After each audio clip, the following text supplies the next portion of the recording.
Hello everyone, this is Chloe Edwards with Voices for Virginia's Children, and today I have the pleasure of interviewing my grandmother, Loretta Edwards, who will participate in this elder chat for this series. So we're going to go through a few questions I want to ask my grandma, and I've heard her talk about a lot of these things growing up. The first question, Grandma, is what was your childhood like, and how did race influence your childhood during segregation? My childhood was very involved with church activities, and going to different camps, just experiencing many things through the church. Okay. Well, you mentioned how segregation, you didn't really feel it that much in your childhood. No, just occasional at different times when I went to camp. So it was integrated. And when I came back from North Carolina, it seems like we were friends with some of the girls. And when we come back together, it was different. We couldn't connect together very well when we came back. It felt very uncomfortable, so we didn't continue our relationship. That wasn't a good thing. We were influenced by that. Yes, it felt normal because that's all we knew. But particularly, mostly, everything was, separated. Church, and going to the market, and going to the restaurant to get a soda or ice cream. You couldn't sit on a stool to wait for your ice cream or to eat your ice cream. Yes, get it and go. But had I been smarter and an activist, I would not have gotten it. But you want that ice cream, you want that soda, so you partake of it and go on about your business. So it didn't feel bad. If it did, we wouldn't have done it. But that's the way we dealt with things during those days. You mentioned the experience of your parents purchasing a home. Tell us more about how white flight influenced that moment. Well, it didn't seem to affect me. But my mom and dad were so very proud. They had, I would say, graduated from an apartment, which was a lovely one. But to have your purchase of our own home is a great feat. And we were there, moving into the neighborhood where there were all white people, and we were the first blacks to move in. And as we moved in, the whites moved out. But we weren't affected by it. It seemed like we were enjoying the fact that we had purchased a home and have your own property. It still is, but we just move forward and do what we can do to advance ourselves. Mm-hmm. We don't become crippled most times by those things. In fact, it enhances your improvement of your life to not be disturbed by it, but yet you have some feelings about it. Right. Of course. It's very true. We can move forward and do the best we can, no matter what happens. Hope it will enlighten others to feel more compatible to everyone. That things keep you separated is one of the things that we weren't ready to work with. We were afraid, I guess, or just left it like it was. That's the way we were, most of us. So, what was your perception of Jim Crow while abroad, and what was your response to the assassination of Martin Luther King Jr. emotionally? Oh, that was very hurtful, sad. We were so saddened by it because he was such a brave man trying to help us to become more involved with us and not be threatened by the things that had happened previously, to him and to John Lewis and many others that we know today fought very hard for us to be able to come together as a group of people, not as a separate group. And but we were very much hurt by Martin Luther King's assassination. I was in Hawaii then, so we didn't feel it as much like mostly everyone else would, but we still felt uncomfortable about it and saddened by it. We certainly did. we are affected. We all day you just sit there. Why? Couldn't he? Why did he come out? Of the hotel. But anyway, he wasn't afraid because he was fighting for freedom. And I guess we just hopefully learned from that. But it took a while. That was in 1968 when he was assassinated. And I think some of the things happened for the better, but it took a while to break through because of fear, because of people wanting to control us, and we didn't know how to come forth and speak the truth about what we feel. I think all of us really have a great level of respect for Dr. King and what he stood for, and we're still working towards that. True. So with that being said, your parents purchased a home that they were proud of. You currently, your husband, my grandfather, who recently passed away a few weeks ago, worked very, very hard after graduating from the military. He retired to purchase a home in the suburbs. So what does it mean to live in the suburbs today in parallel with what your parents experienced when they purchased a home? Yes, things have changed greatly. In fact, we weren't feeling too affected by that time. This time now was much better, much more improved. We moved to an area that was brand new, and we were the only blacks at the time that moved into an area, specific space. We moved in 2nd Street to be built.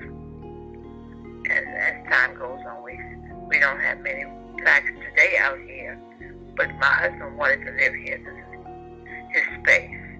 He loved this place. Loved going in the backyard, planting vegetables on the deck, and cutting his grass in the beginning. As time went on, though, he wasn't able to do it. But he loved it, and it was wonderful. Our neighbors accepted us. Oh, we got along very well. And that's all I can say. Everything was much better. But still, there's a little bit of tension. You can feel it. Now, tell me about the experience when you and Grandpa were house shopping. There was a particular house he was interested in. Yes. Oh, you didn't forget that? Do you remember that? Yes, we called to tell them we wanted to come and look at the house, not too far from where we are now. And when we told her we'd be there in a few minutes, about 20 minutes. We got there. She said the house is sold. Now, how could the house be sold that fast? It was so sad, hurtful. If she didn't want us to come, she would have said the house is sold. It was a bad feeling, a bad taste. We made the best, but luckily in the end, it came up to the best for my husband because he found this place, which he would have been much happier here because it's a little bit more open, much more land around it, space. It was a hurtful thing, and that was in 1996. This happened in 1996, Chloe. You see, and we've been here ever since, but I'm just saying, I'm glad we didn't get it either. It was a hurtful thing to think that we would have to be worried about that type of rejection. But we didn't think about it being any rejection. We thought that it was available, so it was available, So anyway, we're glad that it happened in a way because we don't like that place as much as this place. But it just hurt us to see such rejection, We've had that a couple of times before as we traveled to hotels and things throughout the country. But we just kept on moving, baby. Well, we traveled from coast to coast. We left California to come to Virginia, which is 3,000 miles. And we stopped off each night. It took about 10 days. It took our time. And we were rejected at least 2 times from getting a hotel because we needed to rest, and then we were rejected. And we had to keep on moving to another. That was in Mississippi, where, that might have been bad during that time. Mm-hmm. But anyway, we saw rejection there, and we didn't realize that it would be. We just wanted a place to sleep for the night, you know. A couple of times we were rejected as we traveled. So I guess we said we'll keep on moving to Virginia, to where we was trying to reach a destination. What piece of advice do you have for the younger generation? Thinking about all of your grandchildren that you have, but also others similar to their age or younger, to persevere during this time? Well, I have several thoughts. I think that most importantly, that I would make my obstacles into opportunities, if you felt that way, and never give up. And if you can't believe it, if you can believe it, you can achieve it. And I think that's the main things I want to say in a very short way. You know you can do it because you have it. You have the stamina to do anything you want to do. You put your mind to it. Don't let anyone tell you that you can't. So that means you have to do like you're doing today. Seeking, fighting for, and hoping to gain more knowledge and insight that you will be achieving the things that you want to achieve, that you have in your mind. You know, you have them in your mind. So keep up the good work, and you'll go farther. But think of the things like Grandpa. We've lost a good man, and I know that you learned from him. I see that today, that you and your sister for sure has gained a lot that we didn't know till now, because he was a great, he gave knowledge, information to you guys, and y'all picked up on what he was saying, and today it means much more than I had ever known that you guys had gained from your grandfather and your other family members too, your other grandmother and Francis and some other people. You have gained much knowledge to carry you through these years. Don't give up, no matter what. Well, thank you for joining us for this Elder Chat, and this series is really intended to be a tribute to the older generation who has sacrificed, worked, and toiled on behalf of the younger generation, but also to build bridges amongst generations so that we can really lean on to each other for support. So I encourage others. There's a lot of stories that exist. Some are silent, some are secrets, but some are unheard because they are not asked about. So I encourage others to participate in those courageous conversations and lean on to family as a source of resilience. Thank you, Miss Loretta Edwards, my grandma, for joining us today. I shared my grandma with you all today. So thank you for letting me share you, Grandma. And we will close out this conversation, but again, I thank you. My name is Ronald Smith. I live in South Holland, Illinois, and I'm a retired police officer, 30 years. Today we're talking about the 1963 March on Washington. Tell me about the 1963 March on Washington.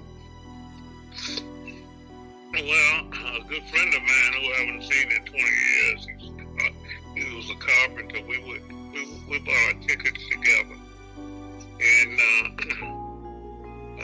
I think we were registered 9 days before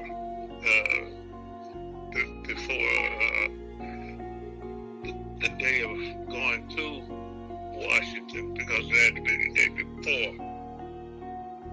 And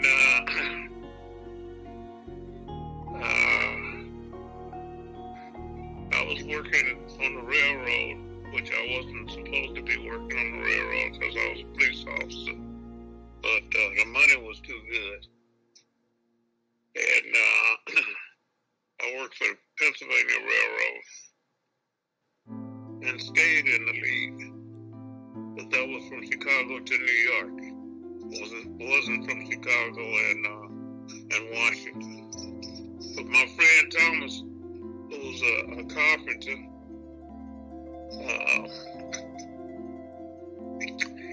He was raring to go. You know, he said, "You're gonna take your gun with you." I said, "I want to get locked up by some marshals." And that ain't gonna happen to me. There's gonna be so many police around now. You know, all these black and white folks coming to Washington, they're gonna have plenty staff folks around now. You know, I just hope that we get there in time enough where we won't be able to pick our where we want to stand. But I gotta go for the shade. So we get a row of trees around us where we were. But we're about 35, 40 feet from the speaker's stand, which I thought was really nice. And that was only because we got to Washington about 7 hours before we were supposed, 7 hours before it started. So it was on the coach that I was in. Everybody in the coach that I was in was black or white. They were white people going to go in the sea and participate with their fellow Americans. So we had excellent sight.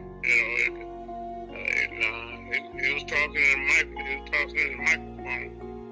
but I could hear Mahalia Jackson.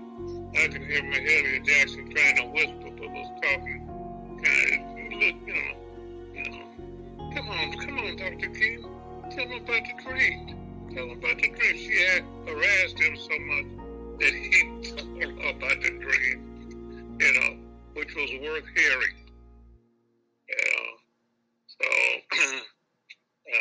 we had done that evening. Police was everywhere. Police and soldiers, no rifles.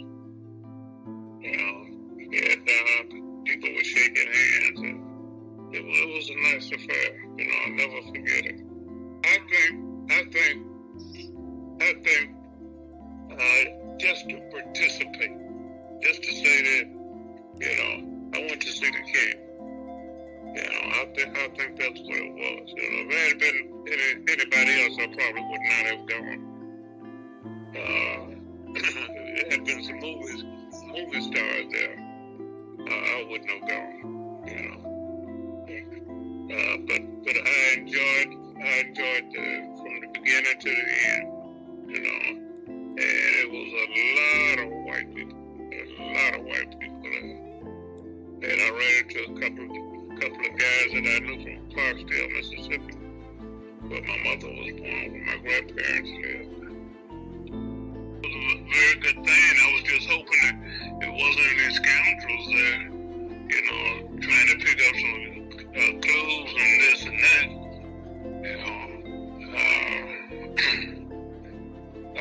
People would shake hands. I'm from so-and-so, and I'm from so-and-so.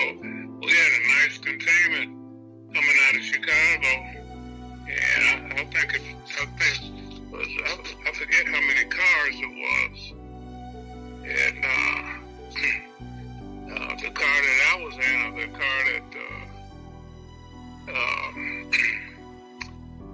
Tommy and I were in, it was about even. The males were about even, and the females were about even.